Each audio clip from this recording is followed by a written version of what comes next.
ఆడవాళ్ళని అలాగుంటే వచ్చిన ఒక బస్సు అలాగే వెళ్ళిపోయింది. ఇది అలాగే అంటున్నారో 2 గంటలు ఇది అందరూ కలిపి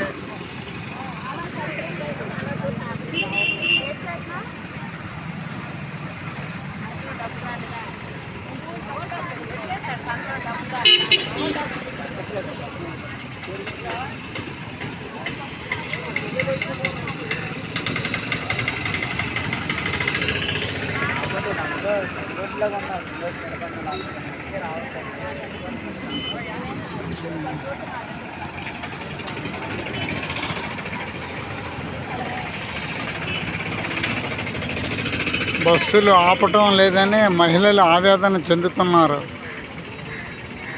సింహాచలం వెళ్ళే బస్సులు ఆపటం లేదని వై జంక్షన్ వద్ద బస్సుల కోసం వేచి ఉన్నటువంటి ప్రయాణికులు ఆవేదన వ్యక్తం చేస్తున్నారు.